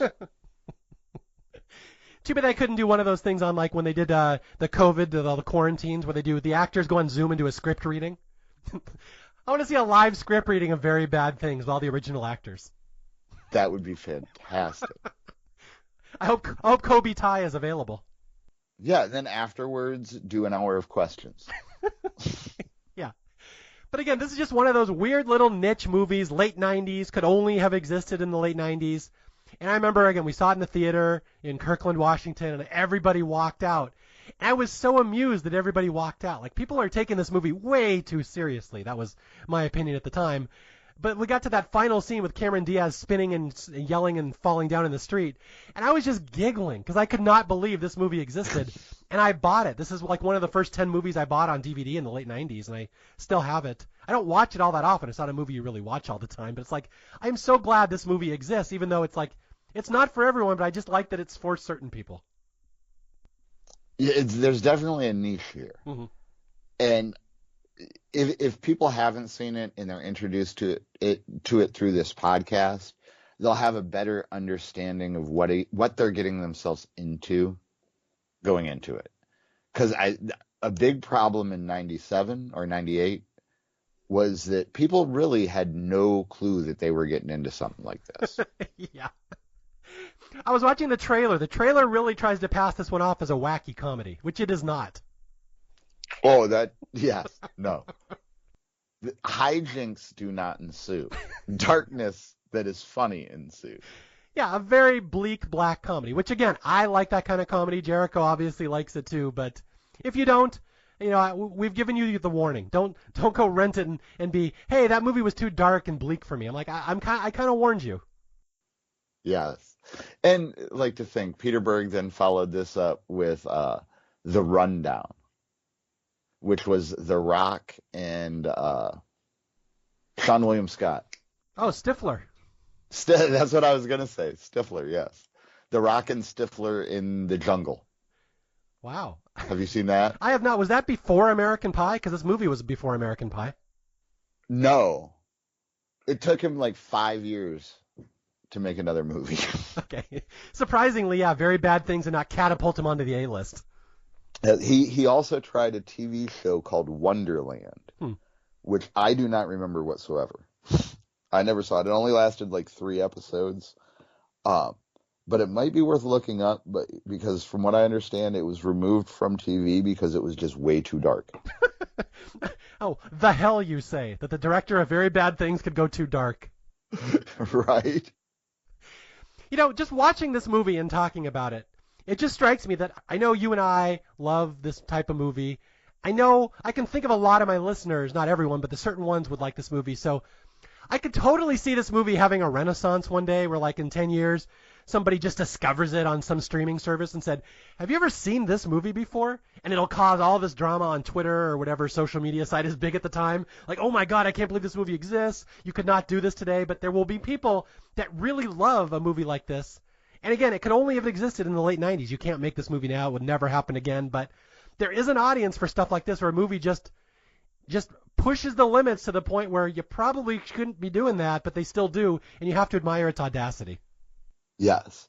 And for as often as I say that this is a movie of irredeemable people, in a lot of ways too, though, most of them are not in any. The only bad people in this movie are Christian Slater and Cameron Diaz. And you could argue Piven is kind of a hedonist and doesn't really, not cautious, but he's not evil. The only, Boyd and Cameron Diaz, those are the two, and everyone else just pays the price for their actions. Yes, 100%. So they don't necessarily need redeeming. You just can't be forced to care about them after some of the decisions they make. Well, I mean, you can make the argument. They're just regular people thrown into a situation that most normal people don't get thrown into. So, exactly. I mean, honestly, if I'm ever in Vegas and I accidentally kill a hooker, I kind of know what to do now. So, like, give the movie all the props there. Well, and you also know what not to do. Exactly. That's even more important. But, yeah, like you said, there's a lot of darkness here, but the humor is done with care. I'm going to say that. Just like the little things that we picked up, like Mortal Kombat in the background. Or the little old woman looking for her cushion. That was great. Like, there's all these little details that this movie takes place in a world. And all of it, you have to like absurd things and dark things both at the same time. Because like when Christmas Slater punches that security guard in the chest with that corkscrew, I'm like, is his chest paper mache? It does get through the breastbone rather quickly. Yeah, like just thunk. That's one hell of a corkscrew. Yes, and that is the moment where I go, like, the woman getting hung on a hook. Yeah, I don't think a robe hook would go through the head, personally. No, but it didn't. I was like, okay, what if he did it real hard?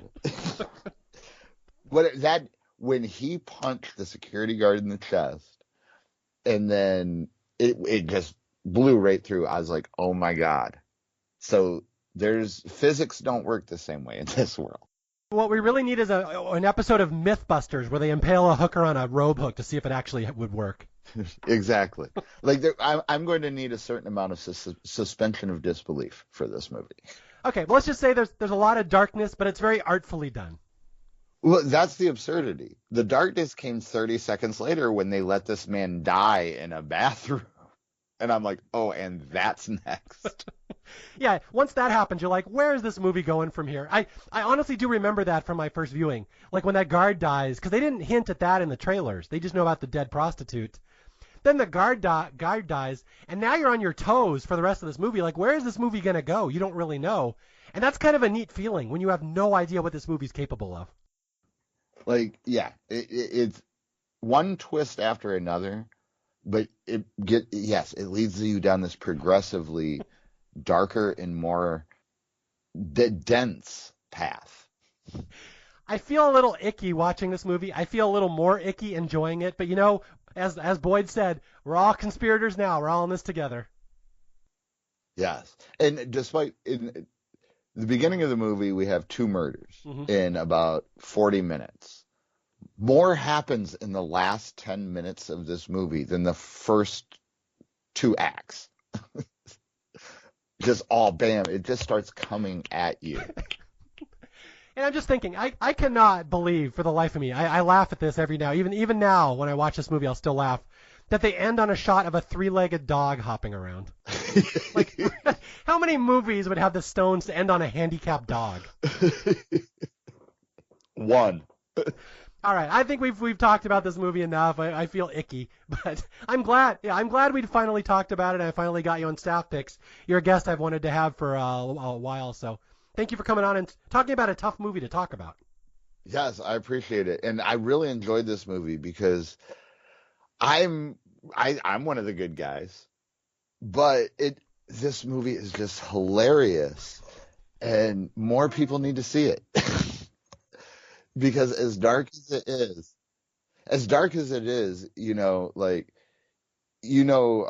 what Stalin said about dark humor. No, what did he say? It's like food. Not everybody gets it. That's great. No wonder I picked you for this podcast. Thank you.